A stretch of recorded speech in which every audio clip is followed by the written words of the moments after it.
Hello students, welcome in the chemistry class. Thermodynamics, the chapter for today, part 3 और इसमें हम study करेंगे second law of thermodynamics, spontaneity of the reactions, entropy and free energy. Spontaneity and non-spontaneity. What are spontaneous and non-spontaneous processes? So spontaneous processes are those which either take place on their own or on initiation, or once started proceeds without the external input of the energy. Reactions जो अपने आप से होती हैं या फिर small initiation पर होती हैं और एक बार स्टार्ट होके चलती ही रहती हैं जब तक कि उनको एक्सटर्नल फोर्स से रोका ना जाए. For example, dissolution of common salt in water अपने आप से डिजोल्व हो जाता है. Evaporation of water in the open container, rolling of the ball down hill, ball हमेशा नीचे की तरफ चलती चली जाती है. Rusting of iron, melting of ice, और ये रिएक्शंस हैं spontaneous reactions. Processes that occur in on initiation, तो इनिशिएट करने पर रिएक्शन स्टार्ट होते हैं. For example, lightning of the candle involving burning of wax, candle को जलाया जाता तब वो जलती है और जलती ही रहती है. Heating of calcium carbonate giving calcium oxide and carbon dioxide. Freezing of water at temperature at 0 degree Celsius, तो फ्रीजर में हम वाटर को रख देते हैं तो फ्रीज हो जाता है और बर्फ बनती है, आइस बन जाती है.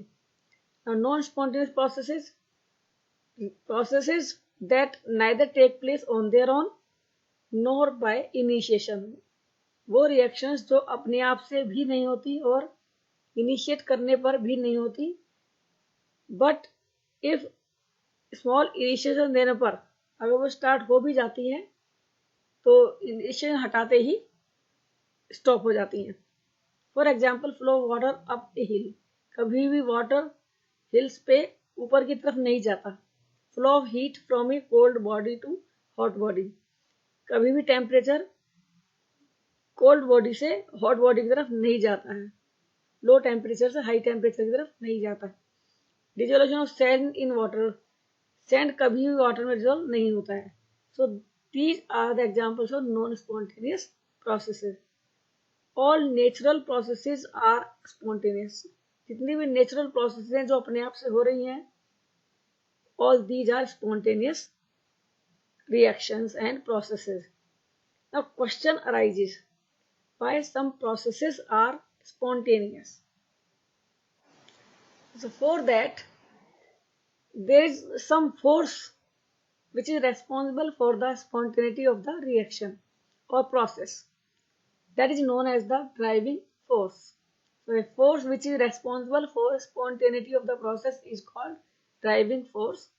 Now, what is the source of driving force? For that, number 1 point is given, tendency to gain minimum energy. And it is observed that to acquire maximum stability, each object, living or non-living, tries to get minimum energy. Her object living और non living stability के लिए कम से कम energy लेना चाहता है, या जब वो कम से कम एनर्जी पे होता है तो स्टेबल हो जाता है. As exothermic reactions occur with the decrease in energy, और आप जानते ही हैं कि एक्सोथर्मिक रिएक्शंस में हीट और एनर्जी कम होती चली जाती है because heat and energy evolve out होती है. सो एक्सोथर्मिक रिएक्शंस ही स्पॉन्टेनियस होनी चाहिए बिकॉज उसमें एनर्जी कम होती जा रही है, डिक्रीज होती जा रही है. So first point is driving force for the spontaneous process is decrease in energy. and हमें मालूम होना चाहिए कि डेल्टा एच जब नेगेटिव होगा तो पहली कंडीशन है स्पॉन्टेनियस रिएक्शन होने के लिए.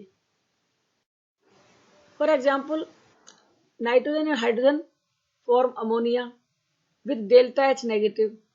Hydrogen and chlorine react to give HCl, delta H is negative. So all these reactions are having delta H negative and these are spontaneous. But the question arises, is delta H negative sole criterion for the spontaneity, कि क्या केवल delta H का negative होना sufficient है spontaneity के लिए? No. और इसका रीजन है, कुछ एग्जांपल्स होंगे। Number 1, endothermic reactions with delta H positive also take place. कुछ ऐसी रिएक्शन जिनमें डेल्टा एच पॉजिटिव है फिर भी होती हैं। For example, nitrogen plus oxygen, NO is formed and delta H is positive 33.2. In the same way, carbon graphite and sulfur react to form CH2, यहाँ पर भी डेल्टा एच पॉजिटिव है। इसके अलावा आइस मेल्ट होती है, आइस मेल्टिंग में it absorbs energy and it is spontaneous process, ice अपने आप ही पिघल जाती है। एंडोथर्मिक रिएक्शन भी स्पॉन्टेनियस हो सकती हैं। Number 2, reversible reactions also occur. If H2 plus I2 react to form HI with delta H positive, and its reversible reaction will be HI will decompose to give H2 and I2, and their delta H is negative. So reversible reactions hona means if forward reaction is exothermic, its endothermic reaction is backward. A number of reactions are there where delta H is positive, but still these are spontaneous. कुछ ऐसी reactions जिनमें delta H positive रहती है फिर भी होती हैं। और इसके अलावा even those reactions for which delta H is negative rarely proceed to complete. कुछ ऐसी रिएक्शंस होती हैं जिसमें डेल्टा एच नेगेटिव बना हुआ रहता है लेकिन फिर भी ये रिएक्शन कभी कंप्लीट नहीं होती हैं। इट मीन्स इन रिएक्शंस की रिवर्सिबल रिएक्शन एंड साथ साथ चल रही है जो इनको कभी कंप्लीट होने नहीं देती। तो इस तरह से डेल्टा एच पॉजिटिव जिस रिएक्शंस में है वो भी स्पॉन्टेनियस हो सकती हैं, जिनमें डेल्टा एच जीरो है वो रिएक्शन भी होती है। It means delta H negative is not sole criteria. अब what is the other factor, क्या हो सकता है दूसरा factor along with delta H negative? So that factor is tendency to acquire maximum randomness. हम एक ऐसा एग्जाम्पल कंसीडर करेंगे, एग्जाम्पल लेंगे जिसमें डेल्टा एच जीरो है, no heat change is taking place. For example, two gases A and B are taken, these are inert gases and the separated by valve. As soon as we open the valve, जैसे valve open करते हैं, stop को खोलते हैं, open करते हैं, तो ये गैसेज जबकि आपस में कोई रिएक्शन नहीं कर रही हैं, कोई हीट चेंज नहीं है, फिर भी particles of gas A go towards the gas B and particles of gas B go towards the gas A. तो इन गैसेज का आपस में मिक्स होना इंडिकेट करता है कि डेल्टा एच जीरो होते हुए भी ये प्रोसेस चल रही है। और इस प्रोसेस में one point is to be observe. हमें क्या महसूस, हम क्या ऑब्जर्व कर रहे हैं कि यहाँ पर when gas A and gas B ये दोनों अलग अलग बल्ब में थे, कंटेनर में थे, तब इनके पार्टिकल्स ऑर्डर्ड थे। लेकिन जैसे ही हमने स्टॉप को ओपन किया तो ये पार्टिकल्स तुरंत तेजी से एक दूसरे में मिक्स होने लगते हैं। That is the condition of disorder, जिसको हम रैंडमनेस कहते हैं।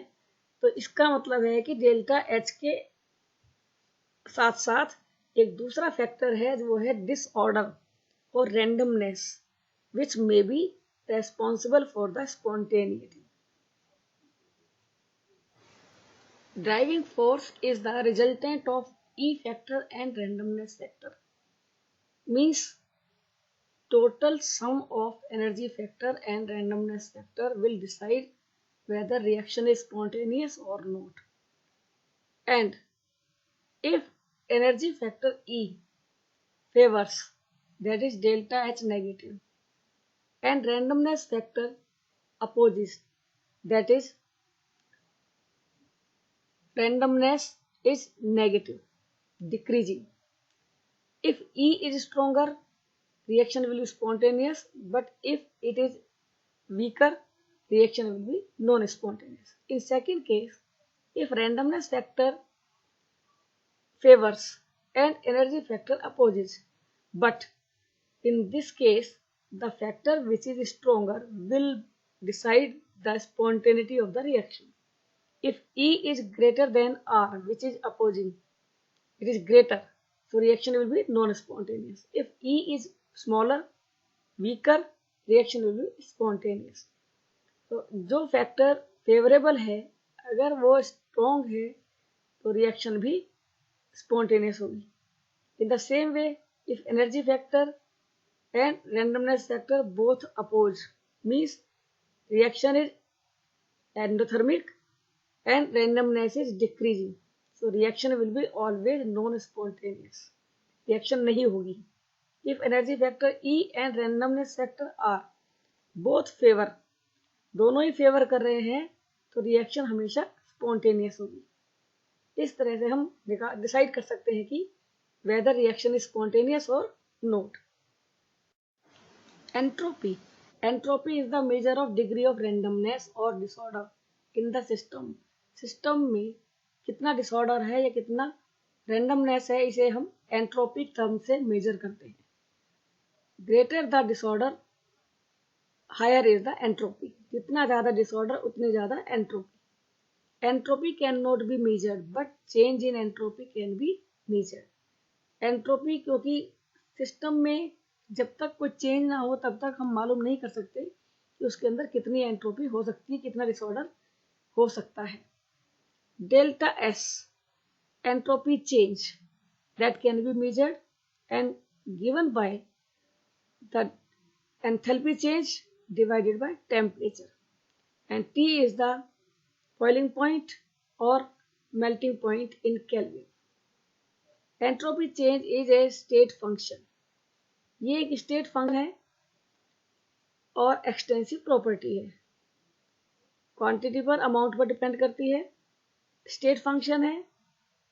It depends on initial and final state of the system. Entropy changes in the order minimum for solids and maximum in gases. The total entropy change for the system and the surrounding is given by delta S is equal to delta S system plus delta S surrounding, and that will be always greater than 0. When a system is in equilibrium, means rate of forward reaction and rate of backward reaction are equal, entropy change will be 0. So equilibrium reactions के लिए entropy change 0 होगा, delta S 0 होगा क्योंकि reactant product की दोनों की entropy equal मानी जाएगी. Since entropy is a state function, we can calculate change in entropy by the formula delta S system is equal to Q system reversible by T.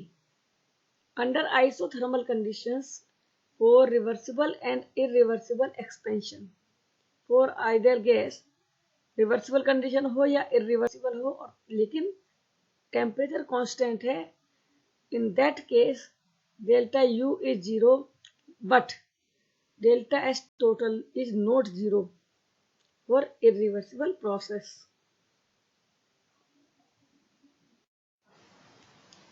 Significance of entropy change. Entropy change से क्या information मिल सकती हैं, कैसे हम decide कर सकते हैं spontaneity के विषय में. So if delta S total is greater than 0, process will be spontaneous, means delta S is having positive sign. If delta S is lesser than 0, then process is non-spontaneous and it means delta S is having negative sign. But in equilibrium state, delta S total is 0. So delta S of system alone cannot decide the spontaneity of the process for closed as well as open systems, but it depends upon the system and surrounding. Entropy of fusion It is change in entropy when 1 mole of the solid substance changes to liquid state at its melting point. And given by delta S fusion is equal to delta H fusion by T. Means enthalpy change of fusion divided by temperature. Temperature is melting point in Kelvin. Entropy of vaporization. It is change in entropy when 1 mole of liquid changes to the state at its boiling point. And delta S vapor is equal to delta H vaporization divided by T, and here T is the boiling point. Second law of thermodynamics. Second law of thermodynamics have different statements. Number 1, all non-spontaneous reactions are thermodynamically irreversible. जितनी भी spontaneous reactions होती हैं वो thermodynamically irreversible होती हैं, अपने आप से बैकवर्ड नहीं चलती. Total entropy of the universe is increasing and tends to be maximum. Universe की एंट्रोपी जो सिस्टम एंड सराउंडिंग पर डिपेंड करती है हमेशा इंक्रीज ही होती है, मोर देन जीरो हो रहती है, and try to be maximum. और without the help of an external energy, a spontaneous reaction cannot be reversed. बिना किसी एक्सटर्नल सोर्स के, एनर्जी के, एक स्पॉन्टेनियस रिएक्शन को हम बैकवर्ड डायरेक्शन में नहीं चला सकते. Complete conversion of heat into work is impossible without leaving some effect. किसी भी रिएक्शन में हीट का कन्वर्जन कंप्लीटली वर्क में नहीं हो सकता, इसके अलावा भी इसमें कुछ ना कुछ डिफरेंट इफेक्ट्स प्रोड्यूस होते हैं. Now third law of thermodynamics. According to it, entropy of any pure crystalline substance approaches zero as the temperature approaches absolute zero. It is called third law of thermodynamics. इसके accordingly किसी भी pure crystalline substance की entropy zero होगी जब absolute zero temperature होगा. And इसकी importance है, the importance of third law is that absolute value of entropy of pure substance can be determined. Gibbs energy and Gibbs function, which is represented by G. It is fourth extensive property which is given in this chapter. Gibbs energy is the part of energy which is available to do some useful work. Total energy का वो part जो कि कुछ useful work करने के लिए available रहता है, that is Gibbs energy. It can not be measured because किसी सिस्टम में कितनी फ्री एनर्जी प्रोड्यूस हो सकती है जब तक कोई चेंज ना हो तब तक हम मालूम नहीं कर सकते. Value of G depends on H and entropy and given by formula G is equal to H minus T S. Gibbs function G is an extensive property. Quantity पे, अमाउंट पे डिपेंड करती है, ना कि नेचर पे. And as state function means initial और final state पे depend करती है, ना कि पाथ जिसके थ्रू प्रोसेस को कराया गया है. Its absolute value can not be measured. The change in Gibbs energy for the system delta G which is equal to G2 minus G1 or Gp minus Gr, G product minus G reactant, that can be given as delta G system is equal to delta H system minus T delta S system minus S T delta S system. At constant temperature delta T is 0, so delta G system is equal to delta H system minus T delta S. So delta G इन दो values पर depend करती है, delta H and T delta S पर. हम ये कह सकते हैं कि जो ड्राइविंग फोर्स क्वालिटेटिवली हम रिप्रेजेंट कर रहे थे, the quantitative driving force is the Gibbs energy और गिब्स फंक्शन, जो कि enthalpy change as well as entropy change पर डिपेंड करता है. And delta G is equal to delta H minus T delta S. It is the Gibbs equation, और इसका दूसरा नाम भी है Gibbs Helmholtz equation. So delta G is the net energy available to do some useful work. और ये उस free energy का मेजर है जो कि किसी भी सिस्टम से हमें कुछ यूजफुल वर्क करने के लिए अवेलेबल हो सकती है. Gives energy and spontaneity. Gives energy के बेस पर हम स्पॉन्टेनिटी के बारे में कैसे मालूम कर सकते हैं. We know that delta S total is equal to delta system plus delta S surrounding. If the system is in thermal equilibrium with the surrounding, temperature दोनों का same है, then the temperature of the surrounding is same that as the surrounding system. So increase in enthalpy of the surrounding is equal to decrease in enthalpy of the system. यहाँ पर जितनी enthalpy surrounding की कम होगी उतनी ही enthalpy of system increase होगी.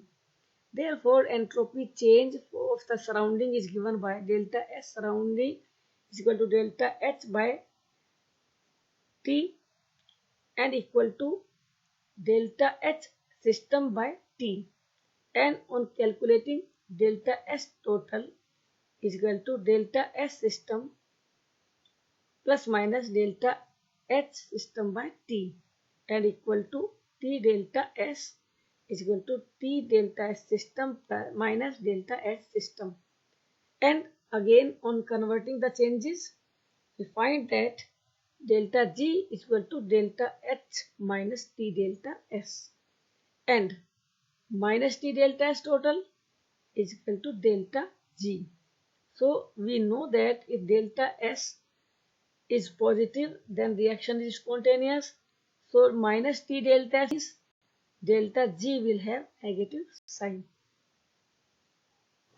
So minus T delta S total is equal to delta G, or we can say T delta S total is equal to delta G. तो जितना ज़्यादा डेल्टा S पॉजिटिव होगा delta G negative होगा और delta G का negative होना ही spontaneity की identification है. दस decrease in free energy is measure of useful work. जितना डेल्टा G कम होता जाएगा, जितना फ्री एनर्जी चेंज कम से कम होता जाएगा, उतना ही होगा यूजफुल वर्क. सिग्निफिकेंस ऑफ गिव्स फ्री एनर्जी. क्या है सिग्निफिकेंस फ्री एनर्जी, गिव्स फ्री एनर्जी की और स्पॉन्टेनिटी क्या रिलेशन है. तो delta S total is greater than 0 तो स्पॉन्टेनियस रिएक्शन. उस कंडीशन में डेल्टा जी 0 से लेस होगा, नेगेटिव साइन के साथ होगा, so reaction will be spontaneous.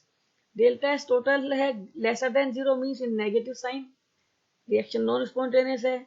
और डेल्टा एस का नेगेटिव होना मीन्स डेल्टा जी का पॉजिटिव होना, सो reaction will be non spontaneous. Again, when delta S total is 0, system is in equilibrium, and that case delta G will also be 0.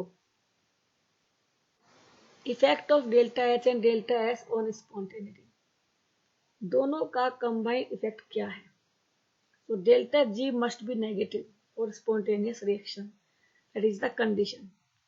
And delta H and delta S की sign क्या होंगे, favourable हैं या unfavourable हैं, उसके base पर clear कर सकते हैं व्हाट इज स्पॉन्टेनियस और non spontaneous reaction. So delta H is negative, delta S is positive, means both factors are favourable. Reaction is spontaneous at all temperatures. Delta H has positive sign and delta S also have positive sign. So in that case delta H is opposing the spontaneity.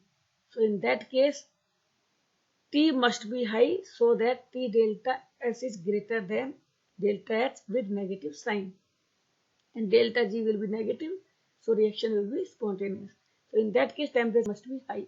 If both delta H, delta S, third condition, are negative, means delta H favors but delta S opposes, so T must be low so that delta G has negative sign. यहाँ low temperature पे होगी reaction, और condition delta H positive opposing, delta S negative both opposing, so reaction will be non spontaneous at all temperatures.